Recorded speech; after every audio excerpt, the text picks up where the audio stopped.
Comedy podcast. Today featuring Midlands Newcomer of the Year 2018, Doug Carter. Hello. And Craig Dixon of Laughing Chimp Comedy Promotions. Hello. How are you doing? All right. It's got a bit tense there for a second, just on the intro. It's because Doug's been interviewed. Last time he got interviewed, he was in a police station, wasn't it? He's just a bully, isn't he? Them days are in the past, Craig. All right. Oh, Long in the past. what's happening? Well, cool, you tell me. Oh, mate. Well, first of all, thank you very much for coming to Stoke. Thank you for coming to the On Comedy podcast. I've stuck with that name now. On comedy. On Comedy. What do you feel? What are your feelings on that? Yeah, it's all right. It's all right, innit? Yeah. Says what's in the tin, doesn't it? Yeah. Don't need nothing else, do you? Yeah. Exactly. You know what you're getting. Yeah. On comedy. On Comedy. Yeah. Yeah. So that's what we're doing. Just comedians talking about comedy. So we're all off and running now, yeah? We're all up and running. This is it. Don't get with the programme. Yeah. man. Yeah. Get on board. This is the show, Oh, I'm mate. not going to say much. That's a good impression. Cheers, am I getting better at Can you do it? impressions of comedians, can you? I can do a few, let's not go down that road at the minute. You ever heard Doug's impressions, Phil? No. Well, I had an impression of me. You did.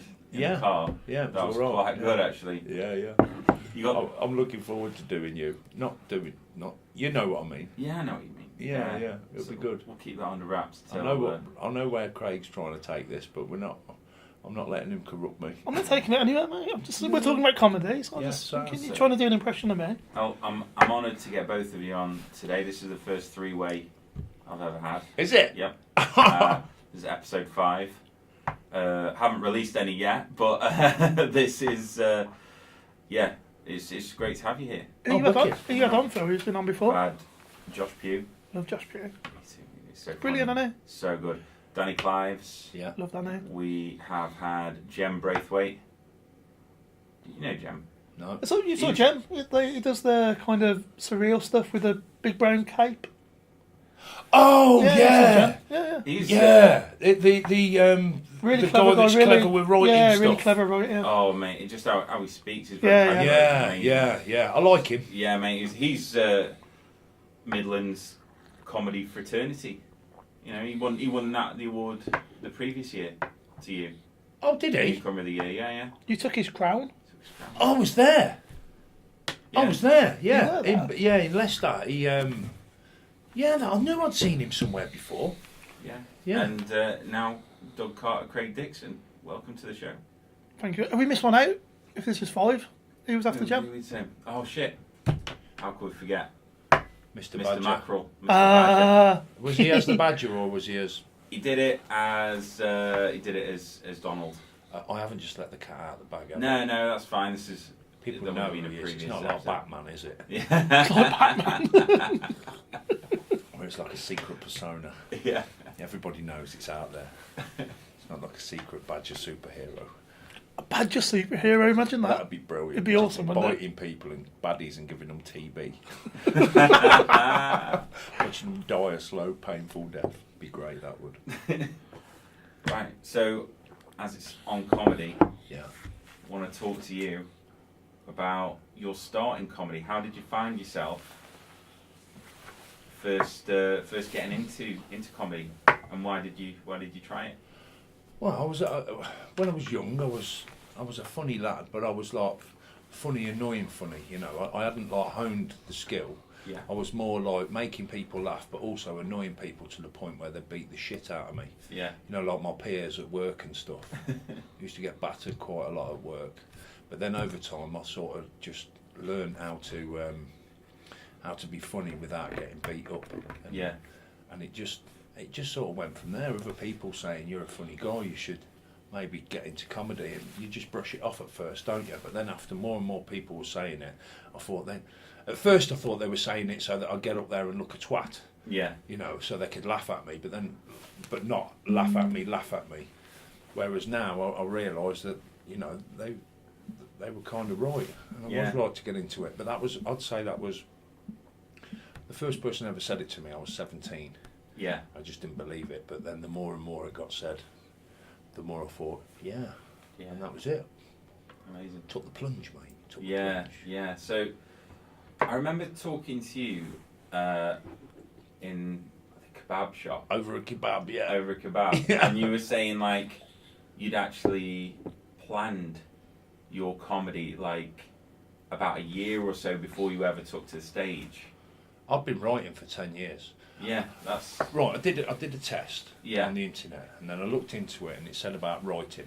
Yeah. So I thought, before I go into it, you've got to have material ready. So Yeah, I started writing material, bought a couple of dictaphones, started putting dictaphone stuff on dictaphones, yeah. and that was like, I'd say 12, 13 years ago now. Mhm. Is that why your material's so dated? It's not dated. It's that dated that no one's done it, and How about it's that won golf awards. yeah. Titanic sinking. Yeah. That's a meme now, isn't it? That you stole off. Yeah, Don't get that for it. yeah. Anyway, where were we? You're talking So, about your Yeah, I started dictaphone. doing the Putting your dick in the dictaphone. phone, yeah. Yeah, I started doing dictaphone Yeah. stuff. But I'd never listened back to it, you know. No. Most of the time when I was putting stuff on the dictaphone, I was smashed out my head on the computer playing poker. Yeah. And I'd just pick it up and put stuff on there thinking it was gold. Yeah. And then I thought, I'm never listening back to that because it's going to be terrible. But then when I did listen back to it about 10 years later, I noticed that some of it was actually quite good. Yeah. And that's in my first 10 set. So That's some great. of that material in my first 10 set is from a dictaphone tape from, I think it was 2008. Awesome. Yeah, which is pretty mad. So it shows that my material isn't dated mate, because it's still working. Mate, comedy can go across the ages, can't it? Is that what I mean? Yeah, well, no one can do what I've The real stories, done aren't on they, them, Doug? 'cause it's true Real stories. stories. Yeah. I do a lot of true stories, yeah. That's great. And so tell me about your first gig. Right. Now, this is the thing. I started January the 18th, 2018. That's what Yeah. I class as. But I had 2 previous gigs. Yeah. Like, I think 3, 4... I can't even remember when it was. 4 or 5 years ago, something like that. I'd been writing for ages. Excuse me. And I was a scrap man at the time. And I thought, you know what? I'm doing all this writing, and I've never actually done anything about it. So I said to one of my pals, Nouse, big up Nouse Bull, and I said to him, I said, look, I'm ready to do a gig. He was a music gigger, you know, Yeah. in bands and stuff. So I says, you know how to get gigs. I knew nothing. I says, if you get me a gig, I'll do a gig. He says, you want me to get you a gig? I says, yeah, get me a gig. So he got me a gig. Right? Right. And it turns out it was at a jazz club Yeah.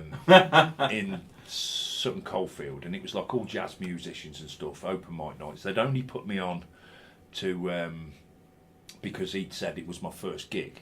Yeah. When I got there, I did a story about something, and I can't say what it was. Yeah. But I did this story. It was a little bit ruthless, and they all looked at me stone-faced. I forgot my material. I had no mic control. I kept pulling the mic away, and like no one was laughing at all. And I thought, you're shit. I walked off stage. Some bloke come up to me off stage, and he went, "Was that your first gig?" I said, "Yeah." He went, "Whatever." I said, "Yeah." And he went, "That was really good." I said, "You sure you just watched me, mate? I was fucking shit." And he went, "Wrong place for your material." I went, "Really?" He says, "Yeah, because you need to go to a comedy club open mic night." He gave me his number. I put it in my jeans pocket. Yeah. But then I washed my jeans Ah, fuck. and I lost it. But I'd also lost it in my head because Yeah. it went so bad. I walked away then for 2-3 years. Yeah. But then a pal of mine, I'm going to waffle a bit now, is that Good, all right? mate. This is what it's for. Then a pal of mine, a few years later, I thought that was the end of the dream. I thought I'd wasted all that time writing shit down. But then a guy turned around to me, a pal of mine who's an actor, he went, "Because you want to try doing internet stuff?" He says, I said, "Well, how does that work?" He says, "Do rants, look at other people's. If anything floats your boat, try and do what they do." So I looked at a few people ranting, and I thought I could do that, but probably inject a bit of humour into Yeah. it. Who were your rant guys that you liked? I Online? just watched random ones, all different ones. I can't even pinpoint Yeah. one that I watched. There was one lad, Robbie's Rants. Yeah. I watched him. He's the lad from down by Portsmouth. There was a couple of political ranters and just anyone that I come across. I Yeah. just tapped in rant on the internet, and whatever came up, I watched them. Some were serious, some were slightly funny, and I just thought I can do. Yeah. Not being cocky, but I thought I could do that, but a bit better. Did you ever come across a guy in a Honda Civic Type R, and he was always like talking about how is Honda Civics better than a Golf GTI? No. Do you not see that one? No, I wouldn't. Oh, that was I followed that guy for a while. I don't know why. He was just hilarious. Is he funny? It's funny, yeah. I can't remember, mate. It was ages ago. I just remember. I don't even remember the name. I just remember seeing like. Well, if ever you come across him again, let me know. I will do. I'll Yeah. have a look into him. So I started watching these guys, and then I thought, right, I'll have a go at it. I'll put it out. I thought, do I put it on my page or do I make a page? And my pal says, right, on your page on Facebook, you won't get people. I says, Mark, I do stupid videos anyway. He went, yeah, but on your page, people won't send you friend requests, because there's a lot of people are scared of rejection. Yeah. He says, so if you open a page up, like a comedy page, Yeah. it's a like button rather than a friend request. Yeah. So it's less personal, you know. Yeah. You know, the rejection thing. So I thought, right, I'll open up a page. I called it Random Waffle Bollocks. Yeah.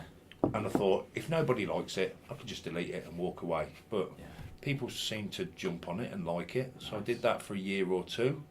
And then I thought, I'm going to give it another go. Yeah. On the stand-up, I thought, if people like that, then I'll get into stand-up. And they did like it, so Yeah. I took the plunge 2017. And that's when I found the Roadhouse, Bull. And it all went from there, really. Did a year of research at the Roadhouse, did one gig that went okay-ish. What happened, Doug? Oh, just annoyed someone, but we got over it in the end. We made friends, you know, I did an impersonation. But It's not like you used to impressions of comedians, is it? No. I've got a few impressions, but I'm holding them back at the minute, Craig. All right. Do you Dave Francis? I can't do Dave Francis. You do that Dave one. Francis really it's well. More like I do his tick and his nerd, and that doesn't work on the radio because you can't see it. You div. It's a really good impression you just did there. Yeah, cheers. You're being filmed, Doug. Look, In there, mate. we're going live. Oh, right. That's all that camera is. Yeah. Nick on stage. Yeah. Shouts out to Dave Francis. Bo. Yeah, so in that year that you were studying at the Roadhouse, researching, any standout acts or names that you remember seeing from before that you were immersed?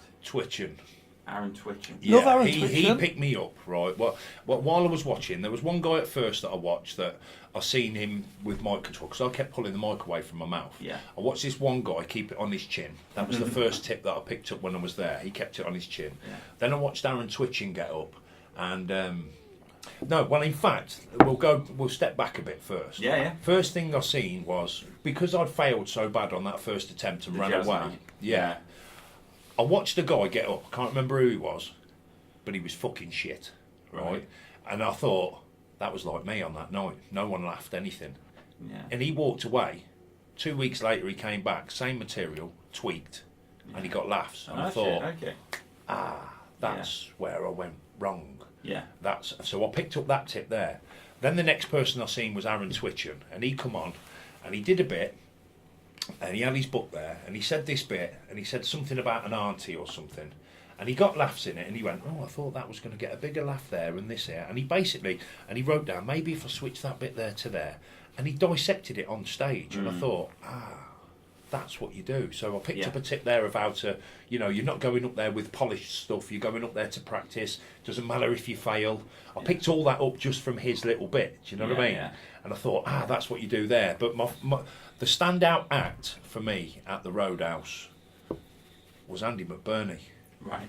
I watched him do his first outing of the Elephant Man with a quick save bag on his head, and I was in awe to the point where, honestly, mate, my jaw was hurting.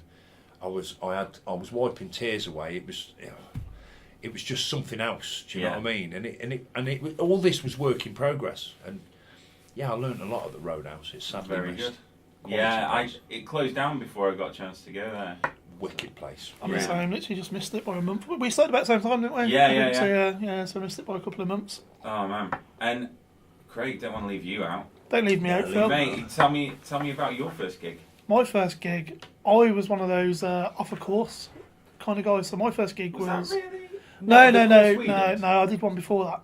Okay. So I did one with a guy called Theo in Bromsgrove. Right. Okay. It's a good gig. So my first gig was Theo Theobald. Theo, yeah. I gigged with him the other day. Nice guy, isn't he? Yeah, he is a nice Lovely, guy. really I liked nice his guy. Classes. Lovely guy. Really, really good at helping you edit your set as well. Really Yeah. good if you ever want advice on and really good No, guy. I'm a natural. Which which course did you enjoy more, James Cook's or Theo's? I think Theo's, but more for the fact that I was new to comedy, so it was exciting. I think James is about six months after. Yeah. So it was kind of more. That was more about getting a polished set. Yeah. Where Theo's was the kind of into the deep, the unknown. Doug, you on video? He did this the other day. So he's mimicking me, right? He sat on stage in front of me.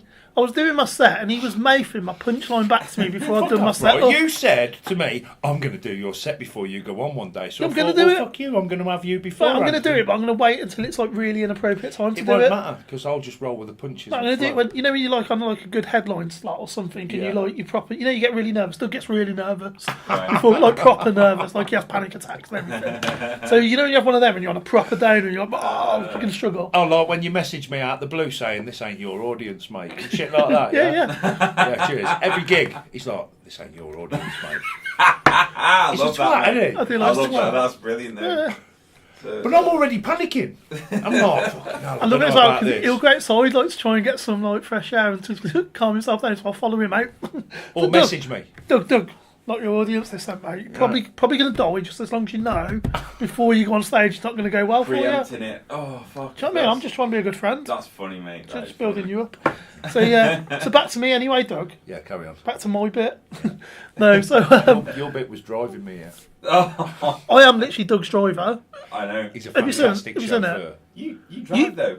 Yeah, He drives to my house to get a lift. He'll drive like a gig's an hour away from his house. He'll drive 40 minutes to mine to go an hour and 40 minutes the other direction again. It's because I like your company, Craig. It and is your good. fuel. I used to get free fuel from work. That's why I used to do it. Right. I don't anymore. Shit, yeah. You still don't offer me petrol money. I do. Fucking I'm don't. like, do you want some petrol? Knowing I'm skint. And he's like, no, dog. Do you want some petrol money while he's holding it in his fucking clasp with his hand as tight as he can? That's nice. Yeah, but no, so my first gig was on one of the courses. So it's 100 odd plus, and it was a nice little ego boost for your first one. Watching it back now, it was bloody terrible. Right. But on the night, it felt good. I always remember, this was funny, the James Cook comedy course, shouts to James Cook. Prop. It was the showcase, and Craig was on last. Because headlining? He was like, yeah, he was headlining. Or closing. Doubling up then, mate. He was doubling up on like everybody's first time like showcase. Craig had a double. So the Bush. Oh yeah, no, that was right. Yeah, Wait, because do you you know done what that, night it and then was? I seen you that first night at the Bush. No, and I was so like, that was I don't want no, to follow you. that was after this. Just the night I did the double up was that gig we did in Ulster. You know, the really bad one. Oh, the one where everyone had a bad one, but I done all right. Well, good kids were like amazing, mate. I done all right there as well. That's because good kids set it up for you. I fucking hate you. You know I'm true. No, No, they are yeah, good. that really bad gig. Right? So we did a gig in a pub. Yeah. So we were at that stage. You know when you try and just put gigs on everywhere, you just want a gig. Yeah. So we just did one. It was in a pub on a Sunday night. With a load of arseholes. It was just full of arseholes. Just everyone at the bar just talking. Louisa Val was emceeing. Bless her. She was trying. Nothing could go through with it. No, it was them two women that were sitting next to the door that thought that they owned the fucking world. Yeah. You know, they were sitting there and they were going, she's telling us to be quiet, but this is our pub. So, yeah, but it's your pub that no fucker's going to come into and do anything in because you think you own the place, you pair of daft bins. That's pretty much it. Yeah. Sorry. But yeah, Am I is it- allowed to call twats daft bins? I mean, we are. I'm not being sexist, I like women, but these were bints of the daftest form. Well, you know. When was the last time you heard bint? Podcast, When was the last time you heard bint? I ain't heard bint for ages. No. Let's move on. I don't think it's a word anymore. It is a word. Like batch. Don't even go down that road. Fucking batches. What's a batch? Exactly. And then the listeners of On Comedy want to know about batches. Go on Facebook. Someone posts about it every week, so you know I'm not going down the hack route, mate. Yeah, I was talking about batches. Let's talk. How can we get a country to decide on Brexit when we can't even decide what to call a fucking bread roll? But that's how it is all around the world. People call things different things, don't they? Yeah, some people call you funny. I call you a prick. Wow. Jealousy gets you everywhere. Well, it gets me everywhere because you give me littles. I know, yeah. Sometimes they'll come to my house for dinner before a gig. Yeah. So He fucking stitched me up, didn't he? He made these fajitas. Fucking spiced them all up for me because he knew I didn't like spices. Yeah. yeah, I Fucking ripped my gob apart. blasted it with hot sauce and loads of chilli in it. He still ate it though because he's polite and a fat bastard. Yeah. He's Very a good. twat. Show him that award that you've won on that flyer, Craig. You won an award? No, Yeah. someone just. I'm on a gig Yeah. and someone just put literally just now just put a poster up. Craig Dixon, Yeah. Midland Newcomer of the Year. Yeah. Yeah. It's not You my have award. won it. They had a recount. You have won the most recent award, though, haven't you? You got Slimmer of the Week a little while ago, didn't you? I did get Slimmer of the Week. Oh, well done, mate. Smashing Thanks. it, mate. Smashing Well it in done. the comedy world. Mate, look, a gig's a gig. If it's in front of like 7 old women that are trying to lose £1 a week, it's still a gig, isn't it? Do you know what I mean? Oh, smashing it. So, what was it about having done your first gig? What were your feelings after it? Death, destruction, slit my wrists, Yeah. run away, hide away. Think that I've wasted the last 10 years of writing. Yeah. Never felt so down in my life. It was fantastic. I loved it. Yeah, it was brilliant. Probably one of the best times of my life, if I'm honest. I fucking hated it, mate. On a serious note, though, Doug, you are one of like the comedians I gig with that does really worry about your performance, don't you? Like before, you do generally get worked up, don't you? Like you Yeah, proper because like. I fucking want it so much. I'm I not know. going to lie. So I can imagine. I didn't know you back then, but I can imagine you coming off stage and it being almost like the end of the world. It fucking was. I'm not lying. I mean, a lot of people say, oh, I'm only doing this for a hobby and this, that and the other, but I don't give a fuck, right? I'll tell you the truth. I fucking want this more than I've wanted anything in the world, apart from my kids and my missus, obviously. I want comedy more. No, I'm only joking. You know, like, I'm not lying. This is like... I've never been fucking good at anything. I've failed at everything I've ever done. I've fucking turned up to my maths exam and the teacher said, what you doing here? So I went shoplifting instead. You know, I did... You know, I was a failure in fucking life. But this is something that I've really found a passion for, and I'm not going to lie. I fucking want it. I do. What? You want what? I want Exactly. to be a fucking comedian. You Plain are. and simple. Yeah, I am, but I'm not. I look at the greats that are out there. When I say greats, I'm not talking like Richard Pryors and stuff like that. Right. Right? That's not in my eyesight. It's Right? like a different level. Yeah, what Like I'm Phil talking Carr. about for me.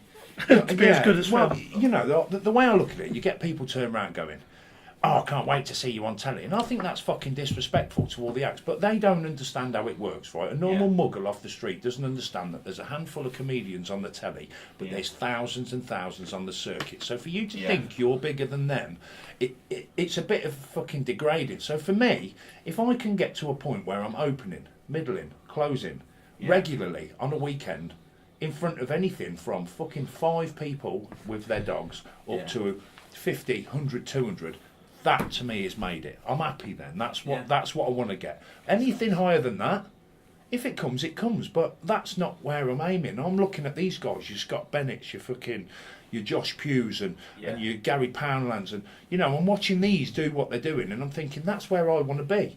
Yeah. Why can't I be? You know, but it takes time. I don't think people take you seriously in your first year. Anyone can do well in their first year. Yeah. In your second year, a lot will drop off. But if you can still create material in your first to second year and you're still around in your third year, that's when I think you'll start to be took seriously. So at the minute, I'm in chancer stage. Right. Second stage. Second year is where you're applying for gigs that are above you. You may get the odd one. You may not. But as far as I'm concerned, once I'm in my third year and people are still saying, he's good, he's also got new material, your first 10 in your first year, you're going to be using that for a while because people in different clubs are not going to have seen you. But once you hit your third year, I want to know that I've got a 20 in my third year that is totally different to my 20 in the first year. Yeah. And then I know, you know what, I've progressed because I'm still here after the second year. Now I'm fucking seasoned. Take me fucking seriously. That's how I'm looking at it anyway. But you know, we'll see. We'll see how it goes. It's an adventure in it, Doug, at the minute. Yeah, I'm not on a race to the end. I'm Yeah. on an adventure to the finish. That's great. What do you think about people who say it takes 10 years to get good? I think you can't put a date on how long it takes to get good. Some people, historically, I feel you speak to, well, he's dead now, you can't really speak to him. But there seem to be some sort of like historic comedy wisdom that was like passed down. I know it's different times. I think it's still there now, isn't it? There's Just unspoken kind of rules of general- how it works, right? Yeah. There is that, right? Yeah. Where like it takes this long to get to here, it takes this long to get to there, but sometimes some people come into the game that are fucking faster than others. Yeah. Take for instance, I'm not talking about myself here, even though I have moved quite quick, and that's not me being cocky. For me to look into it, I watched a guy called David Bird. Have you heard of him? Blind guy. Fuck me. He's walked in, watched him do his second, third, maybe fourth gig. I'll correct you, Dave. I'll correct his name's Dave Eagle. Dave Eagle. Yeah, it's still a bird, isn't it? I got Dave Eagle. I Yeah, got Tom sorry, Short and Tom Little mixed up last night. Did you? Yeah. mate. Dave Eagle. He's fantastic. As soon as I watched him, my jaw hit the floor, and I thought, "You're going to move fast." Yeah. So this is the thing. There is a unwritten rule of how long it takes you to get somewhere, and I understand that that's how it works with the hierarchy. But if someone moves quicker than others, give them the fucking chance. Dave Eagle was the knackers when I first seen him. And another thing, there was a girl with this keyboard on her, and the stuff that she did, I hadn't seen before. And I just thought, wow, you're special. Wouldn't surprise me if she starts getting paid work, boom, like that. Yeah. Mary So Flanagan. it is what it is. Yeah. Mary Flanagan. Is that her name? Mary Flanagan, She's yeah. quality. There you go, Mary Flanagan. Bull. Yeah. Cool. Yeah. Well, that makes total sense. That's totally fair. That's my view on it, anyway. Yeah. But yeah, but give me gigs, bastards. Yeah. Yeah. I've just adjusted my mindset to live without expectations. If you know what I mean. But there's there's no right or wrong. I'm just saying just do your stuff. Yeah, don't expect it to come, but if it comes, it comes. But also have in your mind that there is a sort of like there's a way that the progression works. Like you start doing your 5 turns into a 10. Yeah. Your 10 gets practiced until you're in the right place and someone offers you a middle 10 on a semi-pro/pro bill. So you do the middle 10, you do a few of them, you hone it in there, and then someone offers you an open, which is a 20. You do well there, then you get clubs that you say, can I come and practice on your open mic nights this 20, then you get that 20 perfect, and then you take that onto the open, middle or closeout, and then you just, but this is all it's progression. Everything takes time, and it takes years. I think where I've got the bonus, the thing that's helped me is the internet stuff. I already learned about crafting, and making material work and how to put it out there through doing the internet stuff. Like Definitely, I want to talk about that, but I just want to say that's great intelligence. I want to say just all that knowledge, because I didn't know any of that. Like it's only through what I've watched, and I didn't know any of that. Like that's how it works. Well, I don't know if that's how it works. That's just what I've seen and how I've through speaking to people and seeing how they do things, where they are in the game. How long have you been doing this? I've been doing it 4 years. He's a semi-pro. He's been going for 4 years. So how long? And I've just picked it up and I've soaked it in like a new kid at school, soaking it in. This is what I mean, Phil. This is the most anal thing I've been into, apart from like when I'm watching it when the missus is in bed. This is the most anal thing the most anal I've ever been in anything. Do you know what I mean? True, I get stuck in the car with him a lot as his chauffeur. And Doug's probably one of the most intelligent people in comedy. Fuck off. No, I'm thick as fuck, you are mate. thick as fuck. But when it comes to like comedy and how much he analyses his own set and how much he works through his own material, And other people's, because he knows where he's got to get to on the next stage and constantly doing it. I set myself targets, and I've hit every target. And I think it's good, isn't it? It's obviously paying off because you're doing. Well, it started with the internet. That's what you wanted to talk about, weren't you? Yeah, I definitely wanted to get into. So, what people unfamiliar with Doug Carter might like to know that you have. Well, I'm not sure what the last count is, but you had when I first met you a year or so ago, you had 33,000 Facebook followers. Well, it hasn't really moved much from there. It's gone up to 35. Right. But that's because I've sort of dropped off putting videos out there. But that is. Would you say that's organic? About average for an open mic comedian? No. What, online? I've got 7. And that's family. Ranters and people like that. See, there's another thing there, right, with the internet stuff, right? That 35,000 people, the whole point in me starting that page was to see if people liked what I did Yeah. And if they did, then I'd go into stand-up. So what I did was, when I first opened that page, I thought, right, I'm going to set myself a target here. I'm doing it organically because 35,000 followers, I could stick a nought on that, right? Yeah. And I'll tell you why in a minute, right? Yeah. But I haven't. This is where organic comes in. Yeah. I didn't want to have fake followers. Yeah. Right, you know, say someone puts a video out, Yeah. and one of your friends shares it, and you like that video. Yeah. How often do you see in your notifications that page has asked you to follow their page? I'm not sure. Well, most people do. You're meant to say, yeah, loads of times, Doug. But Loads of times, Doug. Loads of times. Right. Yeah. Well, if your friend likes a page or shares a page, and you like that video that you've seen, that page can send you a notification to like their page. I didn't want to do that. I wanted it to be your choice. You watch that video, you like that video, Yeah. I'm going to follow this guy. So that's where the organic thing came in. Real people. Real people. So I set myself a target in the first year. If I hit 5,000 followers, I'm on target for then going into stand-up. People must like me if they followed me. I hit 20,000 in the first year. I had a video that nearly hit 1 million views in the first year, and it just, it blew my head. Yeah. And I thought, right, that's what's going to push me into it now. So that's when I went and found the Roadhouse. I remembered what that guy had said, whose phone number had washed away in my pocket, and I just put on the internet like open mic clubs. I couldn't find any.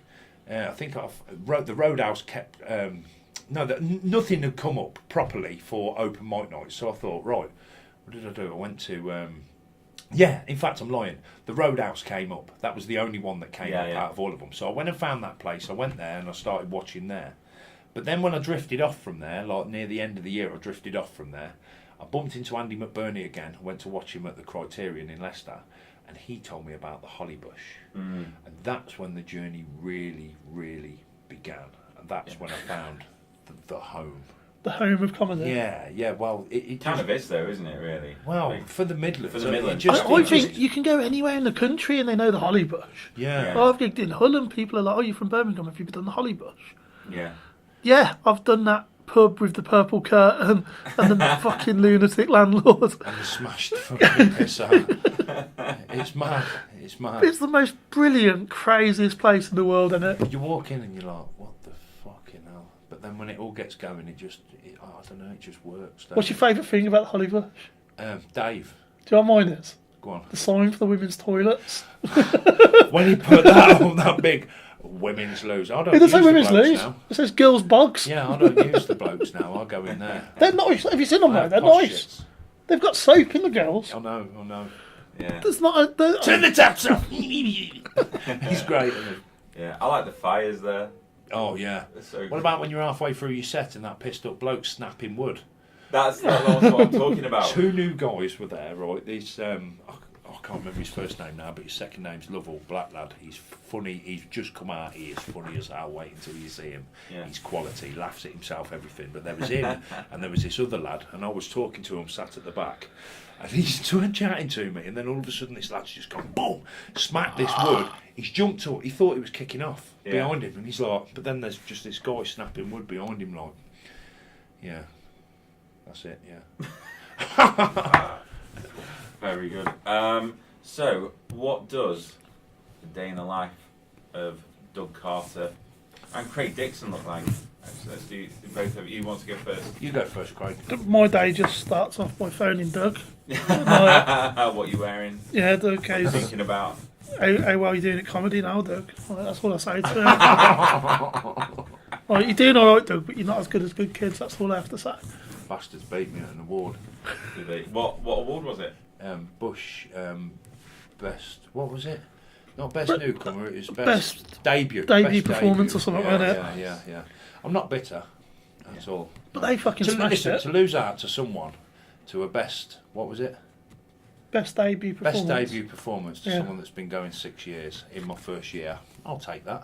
It's not too bad. I'm not bitter at all, cunts. I know what you mean. No, That's- I actually love them, cunts. I feel the same way. Sometimes it's nice. Like I did this competition yesterday, Cunts. and Stop using that bad word, Douglas. no, you C-bomb all you like, and Feeble. and I'm just bragging now. Maybe I need to get this off my chest. Go on. But I didn't get through. There was 3 people who go through to the next round. Which awards was this? This was like, it wasn't an award, it was like that, you know, that Competition. 10 grand competition. Oh, the one that Simon Lomas won. Yeah, he won it last Yeah. year. So I went down to Cardiff, so a 6-hour round trip yesterday for it, to do 10 minutes. And I had 2 people message me saying they thought I was a banker for it, thought I was going to get in. And in fact, one of the guys was the guy that got through. And he said, I don't know how I got in and you didn't. And that was from one of the guys that got through. And, Which is nice for you to it's hear, nice, isn't it? nice to hear, innit? Well, look on the bright side. At least you got in the competition. I've applied for that many lately. I've won some awards. Yeah, I'm not blowing my own trumpet, but I'm blowing my own fucking trumpet. Yeah, I've won some awards, and yet I've aimed for quite a few competitions, and they've all fucking johned me off. Oh, mate. None of them were interested. Manford's not interested. No, I didn't get Manford's. Did you get the rejection Gladiators. email? It was a nice No, I rejection didn't email. even get a rejection email. Did you not? That's Did you how get a much rejection they email from fucking Manford's? hated me. I got a nice rejection email from Do you know what I Manford's. mean? I don't know whether it's I don't because feel so bad now. I thought. Mate, I didn't get that. That Sansatori guy from Gladiators sent him a video. Not interested. Loads of them ain't interested. I've won awards, bitches. Oh, mate. I don't feel so bad now. That's all right. Thank you. Do you reckon maybe you should stop I'm trying not to bitter. like, I'm not bitter. stop trying to get gigs on the back of your awards? Just But like, I've won award. What do you win awards for? You think, yeah, I've won Do an you not- award. People will want me now, but not seems necessarily. Like who's this Comedy's idiot? subjective, isn't it, mate? Do you Yeah, know it what I is mean? subjective. Yeah. Do you not think the whole notion of competition in comedy makes it weird? I hate No, it. because I it's. loathe it. I hate it. I hate well, it. There's competitions in everything, isn't there? Let's be honest. You've got football Yeah. competitions. It's not a case of wanting to be the best, but it's like gongs. A lot of people don't like gong shows, right? Yeah. Whereas I use a gong show to see if 30 I've- quid. each. Fuck you. Yeah, that's the bonus. They earn 30 quid's a bonus, but it's that some of them I've gone into. Like when I've got my solid 5, I've gone in thinking, right, this is good enough to win it. Yeah. And it has. do you a think couple of gongs, times. though- Let me finish it, cunt. All right. The second thing is, I've gone into some of them knowing I'm not going to win, but I just want to fuck you, Craig. I just want to. I'm just waiting for the wait, short it's answer, I'm just waiting for the I short just answer. want to get through. If this 5 works, it's a new 5. If this 5 works, then it's all right. If I beat the gong, then maybe that's something to put into my set, which is what I've been doing. I've been using gongs as a trial for new 5s. And Makes it's sense. worked. Yeah. So it's not always about winning. It's just wanting to beat that gong. I to think know the thing that's is, good. like, I do gongs. I don't like gongs, especially recently. You've been consistent. No, I am consistent. I keep Wait. getting gonged off. Yeah. No. So I like gongs for the fact that it's an audience. So you Yeah. don't get many open mics where you can get 50 or 60 people in. Yeah. I'll Do you give know what Mike Spiky Mike. Spiky Mike, yeah, sorry. Yeah, he does do good Spiky Mike, shows. I'll give you a big up as well, mate. Your gongs are quality. It's I only do because you want enjoy 'em. progression. Like, No, he's already given me progression 1. And I've got it coming up soon. where yeah. at? I can't remember, Wigan, somewhere like that. I don't know. Oh, so you've got Stone, I progression. You've got to forget drive everything. like 2-3 hour drive. Yeah, for nothing, but it's still Nice. progression. Paid. No. No. But it's still progression. It's Yeah. a spot on. I think there's semi-pros and pros on it. So, do you know what? I'm doing what they want you to do. So, in it, you got to break your teeth, haven't you? Yeah. Look at me tomorrow. Where am I tomorrow? I'm somewhere in Wales. Can't remember where. Somewhere in Wales. It's going to cost me 70 odd quid to get down there and back. I'm probably going to be knackered the next day at work Yeah. playing hide and seek with the gaffers. But it doesn't matter. It's getting my eye. It's getting me seen down that way, and maybe I'll get more gigs. It's a crazy hobby, isn't it? Yeah, Yeah, and I'll be so well. fucking But nice. hobbies all cost you a lot of money, don't they? You've got Yeah. No, but like I used to like play rugby. I knew on a Saturday I was going to get 80 minutes of rugby. yeah. I'd pay me £5, and I'd travel like half an hour for an away game at most. With comedy, I go to get fucking 2.5 minutes before I get gonged off, and I drive to Hull. No. But that's part of it. We all And know you how don't get the that. gay baths either. There's no baths in comedy. That's what's upset me. Yeah. You were saying this, you know? In rugby. What's that? They still do No, that so, in rugby. so they're not allowed to build them, Right. but some of the old clubs still have them. Yeah. So that's yeah. So it's good when you go to one though. A team bath's always nice, isn't it? Yeah.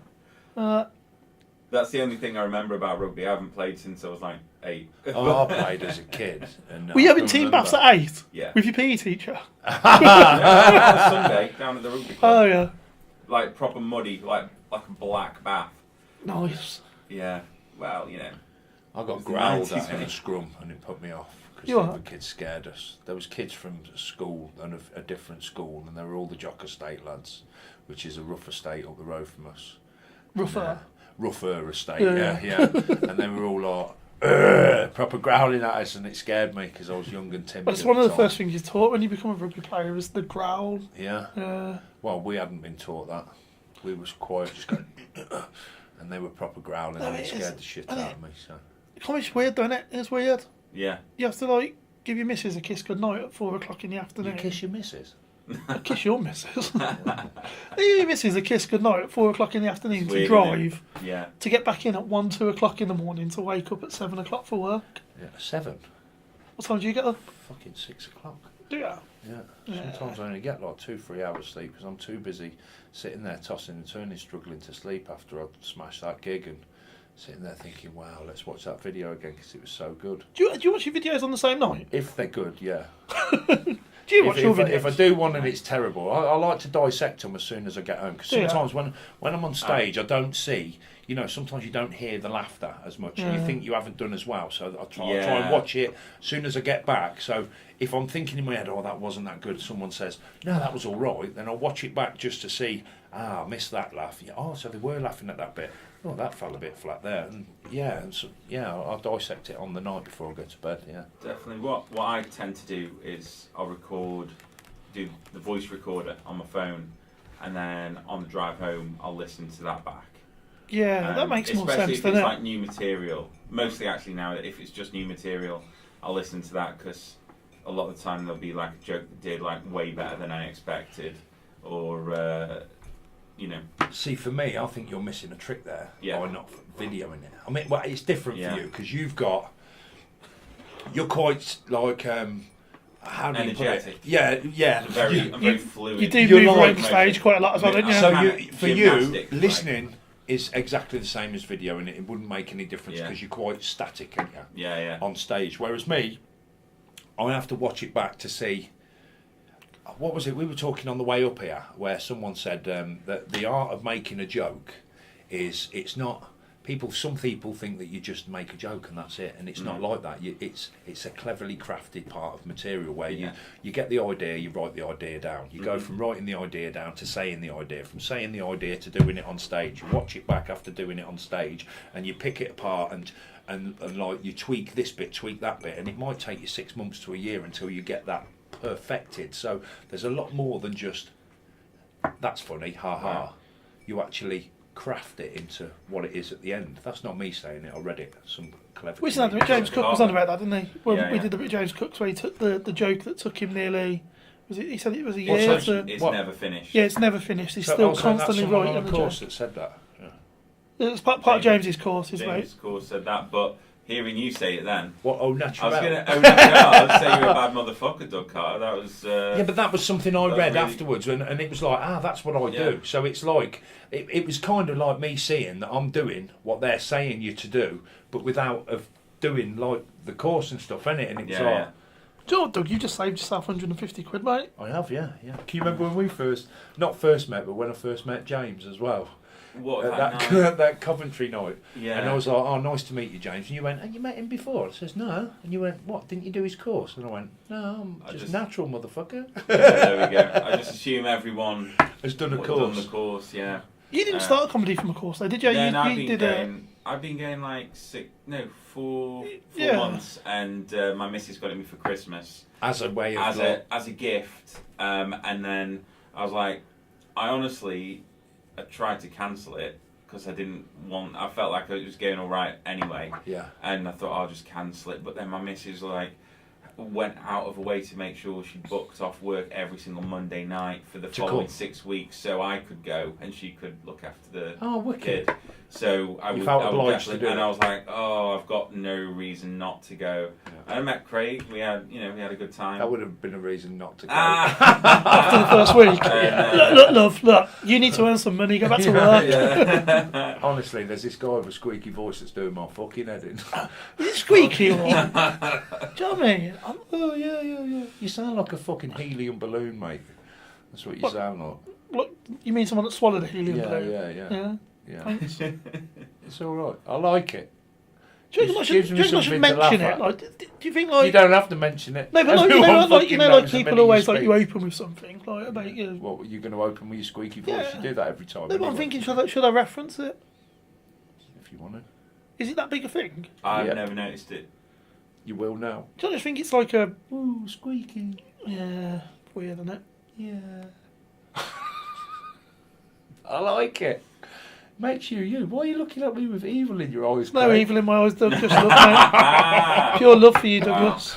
That kind of leads on nicely to my next question. Oh, shit. What Have is... your balls dropped? No, I'm wearing skinny This jeans, is, mate. I know. He can get into skinny jeans now. Skinny mate, jeans you're that are getting all like. confident after No, your slimming world. Do you know what I mean? They're intentional skinny jeans as well. They're Really not just nice, jeans mate. that look skinny. You know what I mean? Excellent. Good for you, man. Yeah. Like tight baggy jeans. Tight- 'cause really we were tight baggy chunky, jeans. Now you're actually in skinny jeans. How much have you done at Slimming World now? 2 stone, £6. Nice. I did do £2.10, but then I started eating kebabs on the way in from gigs again. Oh shit, it gets you. It gets you. That's fucking horrible. I've put all the weight on I lost and a bit And some more. I think you found my weight, haven't you? I have. I want your clothes. I want your old clothes. Mate, I dressed your too mature Matalan for you. shirts. I dressed too mature for Piss you. off. I bought a shirt that you'd have bought if you'd have got there first. We're Matalan through and through. Matalan and F&F, that's me now. 40 and fucked. Yeah. That's not my joke. That was. I hit 40 and I had my what do they call it when you midlife crisis. So Yeah. I went out and bought a guitar. That's well past the middle of your life, mate. No, 40. Especially the fucking way you eat don't it. say that. I'm planning on living longer. I did say I'd be dead by the time 40. I did it hard. But like when I hit my midlife crisis, I did buy a guitar. I thought I'll learn this shit, and now it's a great coat hanger. Yeah. And that's it. Just sits there, gathering dust. Yeah. I met Slash from Guns N' Roses a few weeks ago, Jammy bastard. and I toyed with the idea of buying a guitar after that. Yeah. But Oh no, I've bought one. I have bought Yeah. one, but it's What kind? An acoustic or an electric? an acoustic. Yeah. But the strings are shit on it. So my mate says change the strings, and but I'm too busy. I'm too busy at the minute to do it. I am gonna. You were going to be a ventriloquist as well, weren't you? No, yeah, no. I've bought listen, right? We'll have hundreds of ideas, and out of them hundreds of ideas, only some of them Stop might spending work. money on stuff though. What? It was fucking £5. How much was your ventriloquist doll? That was £5. Oh, was it? The guitar was 60, but I'm enjoying this. This is fun. It's just like natural, isn't it? Yeah. I haven't abused you enough there. Just do it. Get on, man. I ain't scared. we're back. I just interrupted that mid-flow. Back in the room. Back in the room. That was great, Craig. You were just telling us about working in a call centre. Yeah, about my squeaky voice that Doug's just been on about. I used to work in a call centre, and because like guys used to answer the phone, and I'd be like, "Do you want a kitchen?" Yeah. And they'd be like, "No, thank you, love," Yeah. or "Not today, beautiful." I thought, They obviously hadn't seen "Dan, see your me." face. Imagine like this voice might be a bit squeaky, but how fucking ugly would it be? Do you know what I mean? If you're picturing a girl on the phone, close your eyes. Oh, is I that, know what you look like with that voice. is that Mr. Doug Carter? You are one minging woman. Do you know what I mean? Do you know what I mean? But they get away with it. Like I changed my name to Joe, so I'd phone up because then like, it didn't matter. Then did it? 'Cause I didn't want to. And yet you throw me evils when I say you got a squeaky voice, and yet you change your name to a woman's name. No, but a generic name, didn't I? Just like generic. All right, a woman's. It could have been a lady or So a I man, generally but when think- people were saying love to you on the phone. Yeah, because being a good salesman, I didn't want to embarrass them. If, Saleswoman. you know, if, salesperson, saleist, being a good saleist. Yeah. I didn't want to offend them, especially if I was going to take the sale further, because I wanted to earn my commission. Yeah. I didn't want them to be embarrassed when they finally met me. Now that would be funny, isn't it? Could you If they'd imagine, been like- calling you love all imagine the if way I through, got a and then you booking. turned up and they were like, "Where's Joe?" I'm here. Here I am. So yeah, so I had to do that. But I don't know if it's. I don't think it's girly enough to be girly, but it's Yeah, squeaky enough to not be a man in it. Yeah. So I think I was ahead of my time. You can't assume people's gender. I was doing that in the 90s. Yeah. That's great, mate. Yeah. Progressive, you know what I mean? I was neutral. All right, boys. Gonna come at you with a question right now. Yeah. Who? Both of you. Who Go want? Doug, I'd like you to answer first. Go on. What's the best comedy advice you've ever received? I'm sure you got some some gems. Because you're already a fountain of knowledge. I've been very impressed. Have you? Yeah, with just like the amount. You're just so much smarter than I am. Piss off. No, mate, for real. Like You've been to uni and shit. I went to uni twice. I don't know this shit about comedy. I went to Nico. Thicko Nico, they called it. Mate, you put in the work though to learn the stuff. I don't feel as though like I'm doing the same work that you're doing. I just write jokes and say jokes, go home, and I love doing that. Yeah. But I'm not putting in the graft to like the networking side. I've just avoided, just because. I don't know. It was it never felt like me, if you know what I mean. But to progress, you've got to do that, haven't you? Really. Yeah. You can't go to a gig, just do your gig and walk away thinking, oh yeah, somebody might see me, somebody will book me. Yeah. You walk in. I don't think that though. I don't actually think. Well, I go. This is what I do, right? Yeah. This is how I work it. I go. What was the first question? So the best comedy advice you've ever received? It was just to be you. To not deviate from you. There's a guy, right? Before he made it big, he was doing like things on the internet. Guz Khan, right? Oh yeah. Big up Guz Khan, Bull. He was a teacher in a school in Coventry, and I used to just watch his videos, and I ended up just like I thought, you know, I'm gonna push it a bit further, and I just messaged him and I says, love what you do. I'm thinking of getting into stand-up comedy. What advice would you give me? And he gave me. He sort of said the same thing as when I met Craig Campbell at Glastonbury. I spent a whole year just watching at Glastonbury one year in the comedy tent, and both of them gave me the same advice, and it was pick which avenue you want to go down and go down that. Find out who you want to be in comedy. So that's what I did. I thought, do I want to deviate? Do I want to be like this, or do I want to do that? Should I cut out my swearing? Because I got told like it could alienate certain people, certain rooms and stuff. And I thought, you know what? No, fuck it. I'm going in with what I think, me basically. Yeah. I don't want to be someone else. I just want to be me. The main So that I'd say that's it really. That's great. Be yourself. Yeah, be yourself. Find out what you want to do and just go for it. Don't deviate from it. Is that even the right word for it? Yeah, perfect. Yeah, and just go for it. Love it, Mr. Dixon. Best bit of comedy advice? Yes.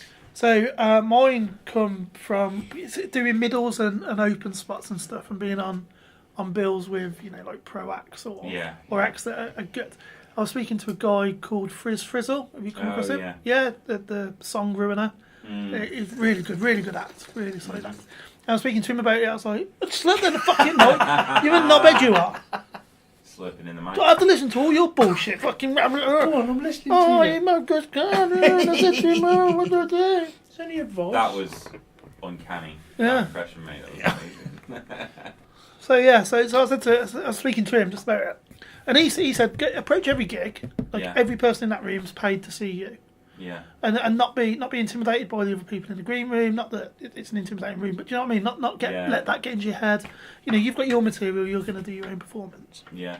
And just be the best you can be. It is hard to not be intimidated when you're on the bill with someone that's fucking knackers, though, isn't it? But if you can get yourself in that mind frame, it's brilliant. I think that's it. And to name drop like Doug, I emailed a few comedians when I set out. Who, Craig? Who? I emailed Frankie Boyle. Oh, yeah. Because I thought that's the route I wanted to go down. Yeah. His little bit of advice was when doing your material, don't look at your pacing. That was his advice. He'd notice from open spots and open mics. Your pacing. He says a lot of people go too fast. Oh, I thought you meant like walking. That's what So your materials, the pacing it. And he says again, some people will go too slow because they're trying to get, make a 5 minutes of material last 10 minutes. Yeah. But your pacing's your main thing, and once you're in your momentum, keep your momentum going. That's where he come from. So he emailed you back? Email me back, yeah. What a cool guy. I know, yeah. Shouts out Frankie Boyle. There we go. He's an avid listener. Yeah. Of the On Comedy podcast. I think he is. Unreleased, but I'm sure that's very nice of him. Yeah. I went to see not everyone's favourite comedian, Jim Davidson. Yeah. Comedian Ish. Yeah. No, he's good at what he does, isn't he? I went to see him. I got free tickets. Went to see him and asked him for some advice. Yeah. His advice was don't fucking bother. Nice. Out of both lots of advice, I think his was the best now looking back. That's great. So, yeah. I heard Jim Davidson lost all his money and then made it all back recently. Yeah, apparently so. I'm not sure to Normally the has extent to of give it to his ex-wife, Ex-wife. doesn't he? Oh, fuck. Yeah. Yeah. That's horrible. But yeah, I think he's enjoying it though, isn't he? I don't know much about him. I saw him. There was this business networking thing years ago. He was emceeing it. I was going to go, but I didn't. I was going to go, but didn't. I was going to go, but didn't. Right, just while we're on the subject, I mean that was the best. But any other just good words that you live by? Maybe there's a mantra, a personal affirmation, a statement that you live by. Just words, your code of honour. I don't know where that question came from. I don't know. I think for me, in comedy or life in general, just whatever. Just was spitballing. Well, to be honest, I had a fear of doing it, and I think the main thing I live by now is knowing that you've it's what you want to do. Yeah. That's it. If you're having enjoyment in it and you're enjoying it, then chase it. And I didn't think I was good enough to do it, but it turns out I am. And that's through other people saying it. So when you hear it off other people, it's like just don't peak, Doug. Do you know what I mean? Huh? Just don't peak. Don't peak. Don't peak in your second year. I mate. always think I've fucking peaked. I'm waiting for it to go over the hill and just I think you have bombing before. down. To be fair, mate, I thought you peaked sort of summer 2018. I thought That was vintage Doug. summer 2018. What, when I just started, I Yeah. had my good shit, and you're thinking, no, he can't get any higher. When you tell people But I about being could an have ice had cream another man, joint. drugs and comedy don't mix. Oh, they fucking do. I was expecting green rooms to be full of sessions. Was you expecting that? What's that? Like when you go into comedy, green rooms be a little bit better than they are. Yeah. I thought everyone, mean- you said this, where we thought people were going to be a little bit like us, as in, Proper they're- sessions. hairy and fat. No, but Walk in, everyone's in their own corner or hiding under yeah, the like the kind of tables. guys that you hold court in a pub, the people that can hold a Yeah. conversation. The funny guy in the pub who people like to listen to. Yeah. That kind of people, everyone having stories. But you go into a green room now and it's these people drinking fucking chai lattes. Or water that they brought with them. Yeah, their own bottle of water buried in a book. And you're like, Yeah. I thought it's going to be a little bit more rock and roll. Now I like it because I don't actually like speaking to people. I fucking hate it. So I like going into a green room and not talking to anyone. I like talking to the comedians that are really awkward to talk to. AAA club, Doug. AAA. What's that? Anxiety. Autism. Yeah. Antidepressants. Yeah, Maybe I've got Asperger's anxiety. as well. I've got anxiety. Yeah, I have same. panic attacks. Samesies. But before, in fact, my first gig at the Roadhouse. Yeah. When I found the Roadhouse, Yeah. found it in the January, and my plan was find it, get in there. Within 2 weeks of watching, I'll get up there and I'll do my first five. Nice. Within 2 weeks of watching, I thought, fuck me, man, you've got a lot further to go before you're ready to do your first five. So Yeah. I left it until I think it was April that I did my first set there. But when I booked in, I think January, February, March, I booked in to do it in April. And the minute I booked in, next morning I woke up and I was having panic attacks because I knew what was coming. I was over-analysing and I fucking flapped it and ended up having to get some tablets to sort that out.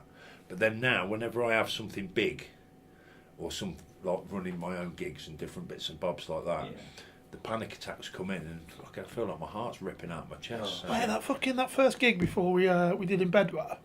Yeah. You fucking 2 weeks before, you fucking in the doctors, you fucking in the car, couldn't breathe. What, before Doug and Friends? Yeah, yeah. Did you not see me? I was standing at the side. I know. It was funny as fuck, like. Yeah, well, funny that my heart was nearly fucking popping out my didn't chest. It realise- was great. I didn't realise it was that bad. I know you were stressed on the night, but I thought that's because there was a lot. Nah, 2 weeks before, mate, I was fucking Oh shit! I didn't realise. nearly died. Oh, well, I didn't nearly die, but Doug did nearly die once. That's the whole story about when you nearly died. No. Tell him, Doug, about No. fucking the day we come back from Edinburgh. Oh, God. It was only Red Bull. Yeah, Monster and coffee all the way back from Edinburgh. 7 cans. And then Oh, when mate. and then when I got back, I'm sitting in the front What room. the biggies? The big Yeah. ones, yeah. Might have been enhanced with something else, but it's definitely the several cans that done it. And I ended up having to phone an ambulance. And the thing was, right, my missus was at a festival. So you pulled over? No, I dropped everyone off, got back. It was like a 6-odd hour drive back. I had to drop, obviously, in Whitchurch and Redditch and everywhere else. Dropped everyone off. And then I've got home and it's like 12 o'clock in the morning, and I've done. I did something. I had something that I probably shouldn't have, and like I was in the house on my own. Yeah, a kebab. We'll call it a kebab. Yeah. So the next thing you know, my heart starts beating out my chest, and I'm thinking I'm going to die. So, but what the problem was my missus was at a festival. She weren't coming back till 4 o'clock that afternoon, so it's like 4 o'clock in the morning. So I phoned the ambulance and I thought I'll leave the front door open so one of my neighbours can find me dead before my missus, because I thought that would freak her out a bit. So I thought, but luckily I didn't die. Took me to the hospital. I chilled out. The monster wore off.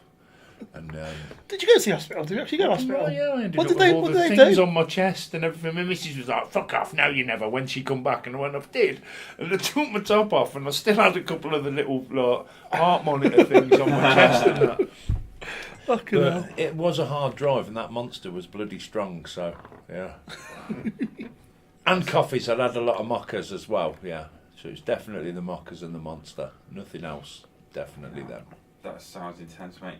So, I want to finish. Want to finish off with the last question for both of you. I know you're a man with a plan, and you know what you want, and you know how to get it. Well, I don't. And you're working towards it, definitely. And I like that. But what's the future look like for Doug Carr? What would you like to do? Make money and get laid, motherfuckers. No, comedy. I think I'd like, I like Scott Bennett's mantra, right? If I had to pick out of anything, I'd say that, like, I heard, I don't know if this is true, but I heard that he can sit at home and it's a job where he sits and writes. I don't know if I've got this 100% right, but watching what he does, I'd love to get to the stage where I could, at the minute, I'm working in the day. I'm doing comedy at night. I'm doing all right at it. But what if I had 24 hours, no distractions? Do you think you'd enjoy it? And I could, yeah. Like if it would become a job, though, you know what I mean? Like waking up at 8 o'clock. Yeah. And you go sit in your room, your shed, wherever you got. Yeah. And you sit there. Life. Yeah. You've got to write until 5 o'clock. Yeah, but it wouldn't be just that. I think I'd find places to go to try and boost inspiration. I don't know, because I haven't done it, so you don't know unless you do it. The bonus I've got is with the job that I do, I know that I can go on an agency. It's different. Yeah, it's not like your warehouse agency. Construction agency, you actually get paid more than you do going on the books. Yeah. So I know that if it come to a point and I thought, right, I'm getting regular paid work now, I'm going to give up work, not because I think, oh, I'm too good for work, because I want to try and see if I can put more hours into it. I think that's the dream, mate, to be able to put my life and soul into it and it become a career.